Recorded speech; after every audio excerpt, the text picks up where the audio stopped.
So our Freelander 1, which is another project car we've got, has failed the MOT, and one of the reasons is the indicator light apparently isn't flashing orange enough, it's too white. I don't know how well that, so that's one, that's a failed one. We've replaced the one on this side, and to be fair, it does look a bit more orangey. So we're going to have a look. So there's various different options for indicator bulbs, and we'll have a little look at those, and we'll show you how to change your indicator bulb. Because initially you can't go from the back of the headlight, because if you look where it is, it's on the side here. You've got this inner wing panel. So there's a little secret hidden panel. So we'll just do this. It's not a complicated video, but just a little, someone's failed the MOT or needs to change the indicator bulb. Gary, you're going to do this one, aren't you? Yeah. So if we look underneath, we found this little secret hidden panel. So if you look under here, there's this little panel in the wheel arch. It goes up there, and it's got this little sheath. And if you pull that up a bit, go on Gary, you get in there.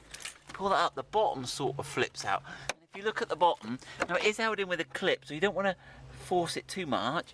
But if you look at the bottom of this here, there's this little tongue here. See that there? And that just clips over the bottom edge of the plastic here. Okay, so we can push it, we can lift it out enough, and we'll have a go at putting it back in. It's not too complicated. And then if you look right up in there, we'll look from the top. Gary's going to go, we'll see his little hand go in. You go in there, and he's trying to get, oh, I'll turn it, while you're doing that, I'll turn the lights off, or you'll be having a hot bulb. Right, yeah, so we just did it with the, right. So in there, you give it a little twist anti-clockwise, and then the bulb holder comes out, and it's got no wiring attached to it. So let's have a look at what. So this is what comes out, and it actually takes this electrical signals sort of from the main body of the light unit there and there. So it's quite cool. It all comes out when you're not like hanging onto a wire that's fighting you. And you can see this has got some sort of leprosy, this bulb here. It's shedding all this. And there's actually two types of bulbs. The expensive bulbs, they use orange glass, and the cheaper bulbs, they use a clear glass with an orange paint on it. But over time, it looks like these have faded. So do you want to show how to whip that bulb out there, Gary? Yep. So you push it in and just give a little anti-clockwise turn. Okay, and that's the bulb holder. So if we look on the back of the bulb, so one thing to note, it's got one little nipple in the middle, but it's got two little pins. So if I rotate that top pin there, it's at 12 o'clock. Can you see that second pin there is at like the 5 o'clock position? Now when you're replacing the bulb, factory bulbs that were orange from factory had to have this to stop you putting a white bulb in where you should have an orange bulb, because obviously we've got a clear lens, we need an orange bulb. So when you change the bulb, make sure you get one, and so the standard bulb you'd replace it with would be this type here, and that you can see he's a lot more orange, and he's got the pins at 12 o'clock. Don't get an orange bulb with the pins opposite. They are available. So here you can see this bulb has got the pins opposite. But there's a couple of other options. You might want to go for one of these chrome look bulbs, but actually when they flash, if you look up to the sort of light, you can see it's orange. So they're tricky. They look nicer in the light. So some people go for those. And they also have these sort of funky diadem ones. And these do the same thing. They flash orange. But when you look at them, normally they're sort of a chromy, oily effect on them. Okay? But be careful, because that one there will fit, and that's the one. Let me give that to Gary. You're going to fit that in a minute.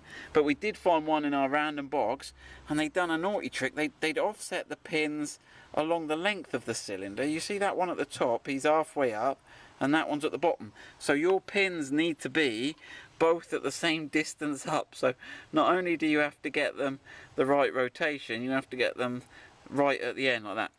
If you have got the wrong bulb, a little trick, you can just file one of the pins off, because as long as you've got one pin to hold it, so if you do get that, just file it off and it'll go in. Right, so there you go, he's going to put that one in. A twist. Only goes in one way. Right, go back underneath.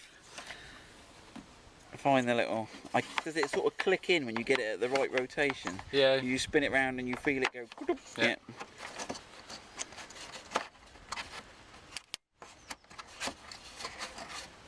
Oh, he's a man under pressure now. Yeah, I am, yeah. What angle's that little flap at? That's a good point actually. When you get it in, tell us how aligned that. Are they like up and down? You know that you've got that. Oh, there you go. There you go. So he goes in, looks like he goes in about level and then twists. Yeah. Yeah, we can just over horizontal. Yeah. Yeah. Right. And then you've just got to put that flap back. So you're going to try and, you might have to bow the flap in the middle a bit, push it up, just to get that clip back in the bottom. Is he going? Or you're going to have to bow him. Not have to bow the whole flap. Just, you know what I mean? In the middle, that's it. Get a little bit of bow in it. You got it there? He's trying to... Nearly. Go on. Go on, Tiger. Yeah, he ain't going to fall down as we're driving along. Yeah. So there you go. That's that clip back in. Yeah, good luck doing that.